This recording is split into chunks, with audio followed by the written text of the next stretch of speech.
Welcome to Writing the Introduction and Conclusion. Today we're going to be talking about what you can do to make a great introduction and a conclusion that not only grabs your audience's attention and introduces your paper in a way that makes your audience want to keep reading, but we're also going to learn how to do a conclusion that pulls everything together in a creative and original way. So I'm assuming that you have either A, planned your paper in a rough outline so that you know what's going to be in each paragraph, or B, that you have written your body paragraphs and all you have left is your introduction and conclusion. Those things should be done first before you get started because you can't introduce something that you don't know yet. So you also need to download the handout that I will be using that will be in the comments section below. Okay, so your introduction is made up of three parts. It first starts with a hook, which is followed by a bridge, which is followed by your thesis statement. So we're going to be working backwards a little bit. We're going to write that thesis statement first because it will be the inspiration for the hook and the bridge. All right, so step one, we have to figure out our thesis. As I hope you already know, a thesis is a one-sentence summary of the entire paper. It should answer the prompt of your paper in a nutshell. Think about the genie in Aladdin when he says, "All that cosmic power, living space." It's the entire thing summed up into one. So to figure out what your thesis is, all we have to do is summarize each paragraph and sum up those topics in one sentence. So pretend with me, if I was writing a paper about why or why not a monkey should be a personal pet, then my paragraph summary, and now this is simplified, might look something like this. In paragraph 1, I might explore what a monkey needs to eat. In paragraph 2, I might explore what kind of habitat you would need to create for your monkey. And in paragraph 3, I would explore what you need to do to keep your monkey clean. So you would use my list of what my paragraphs, this would be either my paragraphs written or this would be my paragraphs in a rough outline. I would need to use this list of topics to write my thesis. So we said that thesis is a one-sentence summary of the entire paper. So you have options of how to do this. So the first option is that you can just simply list your main topics. Now I'm just going to be forthright with you. This option is your third grade elementary school option. So if I was going to list the things that you would need to consider, it would be something like this. Before choosing a monkey as a pet, one should know, list 1, all about the monkey's diet, list item number 2, habitat and hygiene needs. So if you are drawing a complete and total blank and you have absolutely no clue what to do, this is option A. But a better option is to think about what everything in your list has in common. So what does knowing about the diet, the hygiene, and the habitat have in common? Well, you could sum it up by saying before choosing a monkey as a pet owner certainly has a lot to learn. And that way you leave at least a little mystery to your paper so that it's not such an obvious roadmap. Either way, it's got to sum up the paper in a nutshell. So pause the video and summarize your paragraphs or look at your outline. Think about the main topics that you're going to be covering and go ahead and fill your thesis in here. Okay, so now that we have your thesis, we're going to write your hook. If you didn't pause the video, stop. You've got to write your thesis first because your thesis is your inspiration for your hook. You're going to be writing your hook based off of the main idea in your thesis. So you can't do your hook properly until your thesis is done. So the reason I call it as a hook is I want you to imagine the classic scene of the redneck in the bar where he looks across the bar and he sees the hot chick that he wants.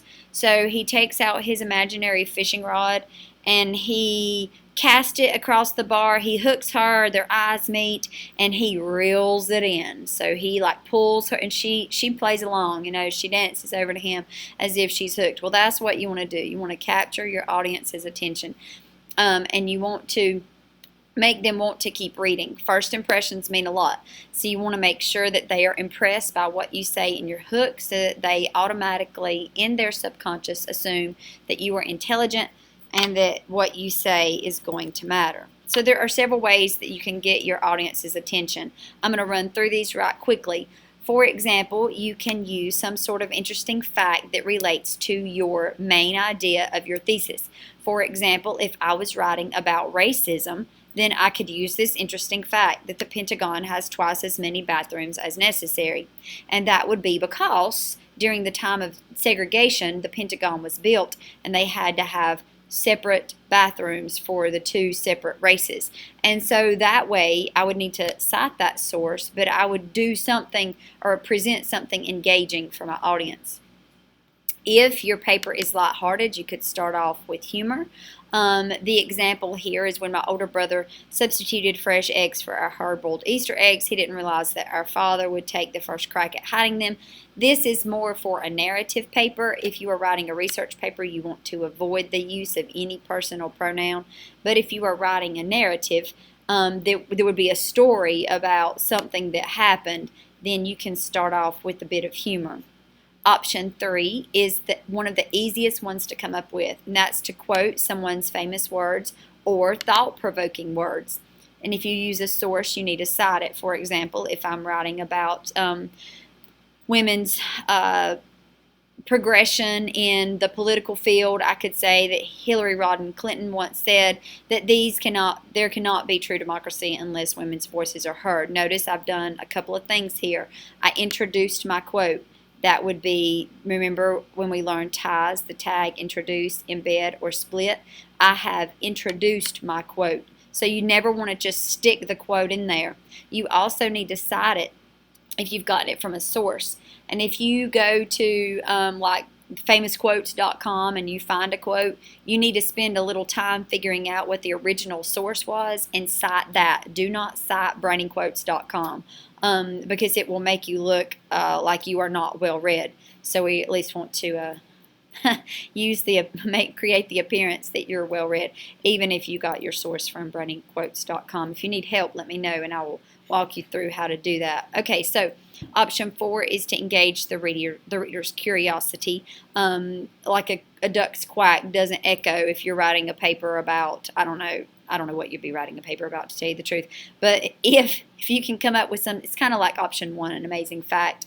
If you're doing a narrative, you can start off with an anecdote, which is just a fancy word for a short story. So yesterday morning, I watched my older sister. As my older sister left for school with a bright white glob of toothpaste gleaming on her chin, I felt no regret at all until she stepped onto the bus, which may be a paper about, I don't know, the psychology of guilt or something. And then finally, number 6, this is a really good one if you do it correctly, but there's a lot of ways that students do this wrong, and that is that you can ask a non-obvious thought-provoking question. Now, a thought-provoking question does not include saying, have you ever thought about racism? If your paper is going to be about racism. However, you may want to say something about something non-obvious about the effects of racism in our society. So the example that I have here is, what could you do if you could play God for the day?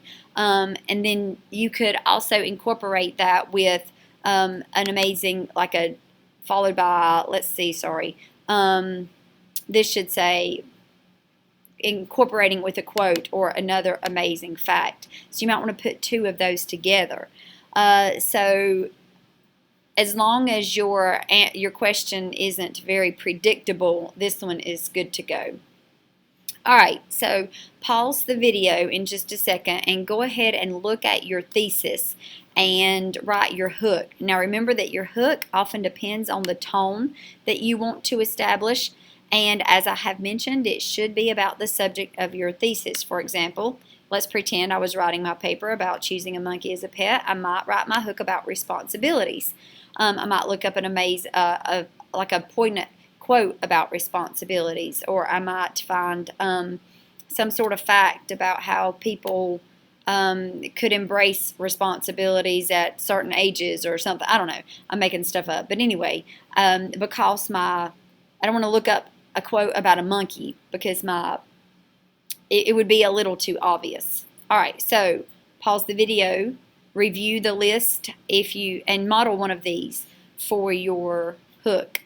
Then you can go ahead and write your hook here because we're going to put something in the middle. All right, step 3. I know we're doing this out of order. we are writing our thesis, which goes last, and we've already written our hook, which goes first. Now we're going to put a sentence in the middle that bridges, as the name suggests, the two of them together, because we need a sentence or two to make the connection from our hook to our thesis. So I have labeled the hook, bridge, and thesis in the paragraph below. So as we read each one, let's think about how the sentence in the middle connects the hook to the idea of the thesis. So example 1 says, the Pentagon has twice as many bathrooms as are necessary. The famous government building was constructed in the 1940s when segregation laws required that separate bathrooms be installed for people of African descent. That's my hook. That's what's going to capture my audience's attention. My thesis is, across the United States, there are many examples of leftover laws and customs that reflect the racism that once permeated American society. So my entire paper is going to be about how we still have facets of the racism that is supposedly been eradicated. So my bridge to connect those together is, this building isn't the only American icon that harkens back to this embarrassing and hurtful time in our history. My phrase that connects this to the sentence before is this building. And then my phrase that leads to my hook would be embarrassing and hurtful time. So let's do one together, and I want you to figure out what my hook, my bridge, and my thesis are. This should be hook. Sorry. Alright, so when my older brother substituted fresh eggs for hard-boiled eggs, he didn't realize our father would take the, I get it's a joke, first crack at hiding them. My brother's holiday ended early that particular day in 1991, but the rest of the family enjoyed the warm April weather outside on the lawn until late evening. Perhaps it was the warmth of the day and the joy of eating Easter roast while Tommy contemplated his actions that make my memories of Easter so sweet. Whatever the true reason, the fact is that my favorite holiday of the year is Easter. Well, it shouldn't be that difficult to figure out what our hook is, because it's what comes first, and that would be this anecdote right here. So then it also shouldn't be very hard to figure out what my thesis is, because it comes last, and that's this sentence right here. So what we have to figure out is, what does this sentence do here to bridge the two together? So I think we have imagery, warmth of the day, and joy of eating Easter roast that connects to the sentence before, and memories of Easter so sweet that connects to the sentence after. So your bridge should have a reference to the sentence before and then a reference to the sentence after. We'll look at it one more example. So let's think about what the hook, the bridge, and the thesis are. I've already color-coded this one for you. Hillary Rodham Clinton once said that there cannot be true democracy unless women's voices are heard. In 2006, when Nancy Pelosi became the nation's first female Speaker of the House, one woman's voice rang out clear. So here's my hook, where I have combined a quote with a fact that kind of go together. So my thesis is, the historical event also paved the way for Senator Clinton as she warmed her vocal cords in preparation for the presidential race. So the entire paper is going to be about how Senator Clinton is running for president as the first possible female president. And so what phrases here connect to the sentence before and the sentence after? With this development, democracy grew to its truest level ever in terms of women's equality. So with this development refers to the sentence before, and then women's equality would refer to the phrase after, because it would be the first time a woman ever tried to run for, or ever ran for president. I hope that makes sense. Okay, so pause the video and write your bridge. And then, after you do so, put them all in order, and then you'll be able to copy and paste them as the first paragraph in your paper. Make sure the first line of that paragraph is indented 5 spaces. And other than being double spaced, it should look just like the sample paragraphs above. After you have written your introduction, then you will come back and look at the instructions for your conclusion. Okay. So now that your conclusion is written, now that your introduction is written, your conclusion can follow, and it is made up of 3 things. And you can do these things in any order. Now, the order of the introduction is kind of limited to the order that I told you, but these you can play around with just a little bit. So you just need these 3 things some way, somehow. The first thing is a reference to your hook, and then you need to rephrase or restate your thesis. And then you need a so what statement that explains why your topic should matter to your audience. So let's pretend that this is your introductory paragraph. You may remember it from higher up in the page where we were using it before. So if we were talking about how the Pentagon has twice as many bathrooms as are necessary because the building was constructed in the 1940s and represents some leftover segregation laws, the first thing I want to do is return to that idea that I used. This will bring my paper full circle by coming back to the idea that I started with and providing me with an easy way to close creatively. So I may come up with something like this. Thankfully, all those extra Pentagon restrooms are no longer needed because segregation is no longer a part of our society. So I said something about the bathrooms, but I said something that would close out my paper because I'm talking about how we are eradicating, or trying to anyway, eradicate racism from our society. So you may want to pause the video and think about how you can recycle your hook. Alright, now that your hook is done, or your recycled hook is done, I want you to restate your thesis. So our original thesis is, across the United States, there are many examples of leftover laws and customs that reflect racism that once permeated American society. So I need to use that general idea. So what is the general idea? That there's leftover evidences of racism. So I just need to say something about how we have leftover evidence of racism. So I'm going to follow this. Thankfully, all Pentagon restrooms are no longer needed because segregation is no longer a part of our society. So I'm going to say something like, however, even though American society has made progress in ending racism, many racist ideas still cling to the corners of our mind. That way, I took the idea that we have leftover laws and customs that reflect that racism, and I rephrased it as racist ideas still cling to the corners of our mind. So go ahead, pause the video, and rewrite your thesis statement to follow your recycled hook. Alright, now that your recycled thesis statement and hook are complete, we're going to end the paper with the so what statement if you choose to do them in this order. Once you get used to doing these, it's fine if you mix them up, like I said before. So your so what statement reminds your reader how important your topic is without saying this topic is important because. Now you can think in your head this topic is important because and just write down what comes next. But you definitely don't want to say this phrase, you just want to think it. For example, in the paragraph above, you might say something like, in your head, this topic is important because, and then you would write, it's only when Americans begin to view other people as people instead of those other people that Dr. Martin Luther King's dreams of equality for all will really come true. And it's up to you and I to be a part of this dream. You can only do the you and I if your English teacher has said that it's okay for you to use personal pronouns. We could say instead it's up to all Americans to be a part of this dream. So my conclusion would read like this altogether. Thankfully, all those Pentagon restrooms are no longer needed because segregation is no longer a part of our society. However, even though American society has made progress in ending racism, many racist ideas still cling to the corners of our mind.